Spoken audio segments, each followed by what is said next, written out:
السلام علیکم ورحمۃ اللہ وبرکاتہ۔ میرے سامعین و ناظرین، میں غلام مصطفیٰ ہوں اور آپ دیکھ رہے ہیں میرے چینل پیام اسلام۔ اس پہ اللہ اور اللہ کے رسول کا پیغام میں آپ تک پہنچانے کی کوشش کرتا ہوں۔ درس قرآن کے سلسلہ میں آج کا ہمارا سبق سورۃ الانعام آیت نمبر 59 اور 60 پر مشتمل ہے۔ اعوذ باللہ من الشیطان الرجیم، بسم اللہ الرحمن الرحیم۔ وَعِندَهُ مَفَاتِحُ الْغَيْبِ لَا يَعْلَمُهَا إِلَّا هُوَ وَيَعْلَمُ مَا فِي الْبَرِّ وَالْبَحْرِ وَمَا تَسْقُطُ مِنْ وَرَقَةٍ إِلَّا يَعْلَمُهَا وَلَا حَبَّةٍ فِي ظُلُمَاتِ الْأَرْضِ وَلَا رَطْبٍ وَلَا يَابِسٍ إِلَّا فِي كِتَابٍ مُبِينٍ وَهُوَ الَّذِي يَتَوَفَّاكُم بِاللَّيْلِ وَيَعْلَمُ مَا جَرَحْتُم بِالنَّهَارِ ثم يبعثكم فيه ليقضى أجل مسمى ثم إليه مرجعكم ثم ينبئكم بما كنتم تعملون۔ سنن ابن ماجہ میں رسول اللہ صلی اللہ علیہ وآلہ وسلم نے فرمایا کہ طلب العلم فریضۃ علی کل مسلم، کہ علم کا حصول ہر مسلمان یعنی مرد اور عورت سر پر فرض ہے۔ عقد جہاں رحمۃ اللہ عالمین صلی اللہ علیہ وآلہ وسلم پر جو پہلی وحی نازل ہوئی تو اس کا آغاز اقرا سے ہوا کہ پڑھ، جان، سمجھ، پرکھ۔ تو اسلام میں درس و تدریس اور تعلیم و تربیت دین برحق کو سمجھنے کے لیے جز لا ینفق ہے۔ ایک مسلمان کے لیے دین کو سمجھنا اتنا ہی ضروری ہے جس طرح جسم کے لیے روح یا وجود کے لیے دل کا ہونا ہے۔ جس طرح روح کے بغیر انسان کا جسم مردہ ہے اور دل کے بغیر انسان کا جان جو ہے وہ مردہ ہی سمجھیے کہ اس کے دل کے بغیر تو انسان نہ زندہ رہ سکتا ہے۔ یعنی قرآن ہم سب کے لیے آسان ہدایت کا ذریعہ ہے، اس کو سمجھنا چاہیے۔ ہر مسلمان کا یہ حق ہے کہ وہ اس کو جب اللہ نے کھول کر بیان کر دیا تو اس کا مطالعہ کرے، سمجھنے کی کوشش کرے، اور جب انسان کوشش کرے گا تو اللہ اس کی مدد بھی کریں گے۔ ہم اپنا عقیدہ اللہ پر ایمان اس سے سیکھ سکتے ہیں جو لوگ اپنے دنیا کے لیے ہمیں گمراہ کر رہے ہیں یا بیوقوف بنا کر دینی طور پر ایموشنل بلیک میل کر سکتے ہیں، ہم ان سے محفوظ رہ سکتے ہیں۔ تو فرمایا وَعِندَهُ مَفَاتِحُ الْغَيْبِ، اسی کے پاس ہیں غیب کے خزانے، لا یعلمها، کوئی نہیں جانتا الا هو، سوائے اس کے۔ دیکھیں بات سادہ اور واضح ہے، اس میں کوئی الجھن والی تو بات ہے ہی نہیں کہ اللہ فرما رہے ہیں اے نبی انہیں فرما دیجئے کہ سب غیب کے خزانے اللہ کے ہیں، کوئی نہیں جانتا اس کے سوا۔ وَيَعْلَمُ مَا فِي الْبَرِّ وَالْبَحْرِ، یعنی خشکی اور تری کی تمام چیزیں، تمام باتیں، تمام علم اس کے پاس ہے۔ وَمَا تَسْقُطُ مِنْ وَرَقَةٍ إِلَّا يَعْلَمُهَا، اور نہیں گرتا کوئی ایک پتا بھی، ورقہ بھی، الا یعلمها، مگر اس کو جانتا، یعنی درخت سے گرنے والا پتا بھی اس کے علم میں ہے۔ ولا حبۃ فی ظلمات الارض، اور نہیں کوئی دانہ تاریکی، ظلمت زمین کی تاریکی میں، ولا رطب ولا یابس، اور نہ کوئی تر و تازہ نہ سوکھی چیز، الا فی کتاب مبین، وہ سب اللہ نے لوح محفوظ پر ایک کتاب، کھلی کتاب میں لکھ لی ہیں، موجود ہیں۔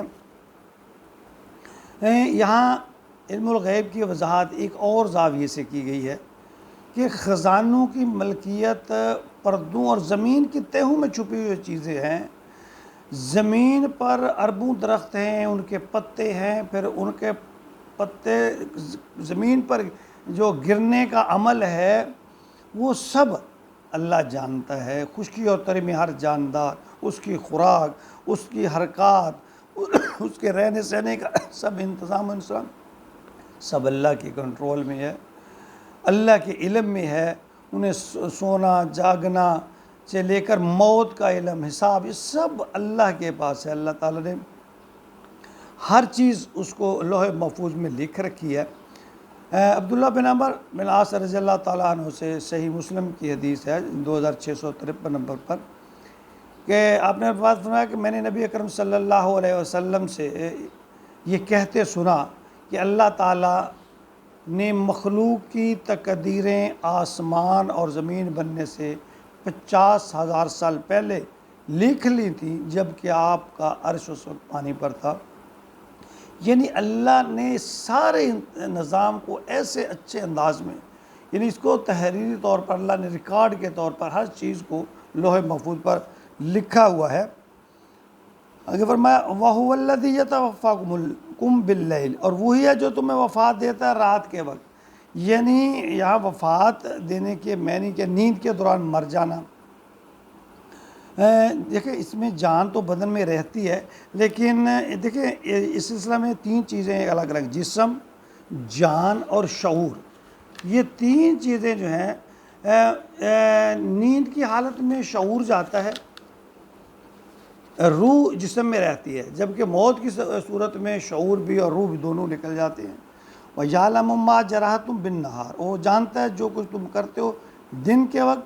ثُمَّ يَبْعَثُكُمْ، پھر وہ اس میں تمہیں اٹھاتا ہے، نکالتا ہے، فِيهِ لِيُقْضَىٰ أَجَلٌ مُّسَمًّى، تاکہ مدت معین تمہاری یعنی زندگی کی جو اللہ تعالیٰ نے ایک مدت معین کر رکھی ہے وہ پوری کر دے۔ اللہ فرماتے ہیں رات کو سلاتا ہوں، صبح جگاتا ہوں، تاکہ تمہارے جو زندگی کے دن ہیں وہ آسان طریقے سے پورے ہو جائے۔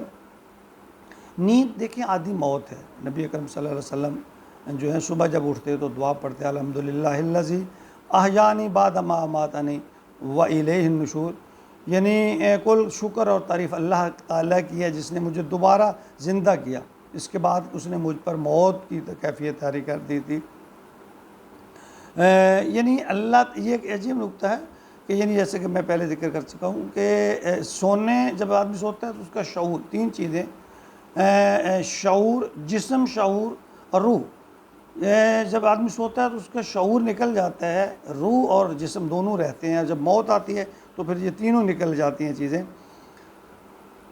تو ہمیں چاہیے یہ سب اٹھتے یہ دعا نبی پاک صلی اللہ علیہ وسلم کی ذہن میں رکھیں کہ تاکہ جب قیامت کے دن جب ہم اٹھیں تو یہ ہماری زبان پر ایسے ہی رواں دواں ہو، جب کہ حقیقی موت کا جو سما ہے اس کے بعد اٹھنے کے بعد جو ہے یہ ہماری زبان پر ایسے یہ الفاظ ہوں۔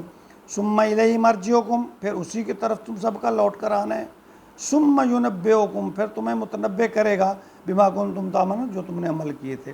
یعنی دیکھ لیں کہ اللہ تعالیٰ اس بات کو کس طرح علم الغیب سے لے کر پھر تمہارے ہر چیز کا علم، ہر چرند پرند اس کے حرکات و سکنات، رہائش، کھانا، ہر اس کی زندگی، موت، ہر چیز کا بیان کرنے کے بعد اللہ تعالیٰ نے فرمایا ثم الیہ مرجعکم، پھر تم میری کی طرف لوٹ کر آؤ گے، ثم ینبئکم بما، اور پھر میں تمہیں متنبع کروں گا بما کنتم تعملون، جو تم کرتے تھے، جو عمل، یعنی تمہارا حساب کتاب ہوگا۔ یعنی بار بار عمل کے بارے میں اللہ تعالیٰ نے فرمایا۔ تو 2 باتیں اس میں بڑی وضاحت کے ساتھ آئی ہیں کہ غیب کے سارے خزانوں کا مالک صرف اور صرف اللہ ہے، اور دوسری بات یہ کہ کائنات بھر کی چھوٹی چھوٹی چیزیں، ذرات، پوشیدہ سے پوشیدہ چیز، ہر چیز کا جو اللہ تعالیٰ نے اس کو لوح محفوظ پر لکھ کے رکھا ہوا ہے۔ تیسری بات کہ تم سب نے اللہ کی طرف لوٹ کر جانا ہے، اعمال کا حساب کتاب ہونا ہے۔ یعنی بار بار اللہ یہ فرما رہے ہیں تمہارے اعمال کا حساب ہوگا، تمہارے مال کا حساب ہوگا، تمہارے اعمال کا حساب ہوگا۔ تو مسلمان بھائیوں اور بہنوں، ہمیں اپنے اعمال کو سنوارنا ہے، ہم نے اپنے کردار کو سنوارنا ہے۔ تو اس کے لیے ہمیں ضروری ہے کہ ہم اللہ اور اللہ کے رسول کا جو فرمان ہے اس پہ عمل کی کوشش کریں، اور یہی میرا پیغام ہے اور یہی میں پیغام تک پہنچانے کی کوشش کرتا ہوں۔ اللہ تعالیٰ مجھے اس میں اخلاص نصیب فرمائے اور ہم سب کو اس پر عمل کی توفیق عطا فرمائے۔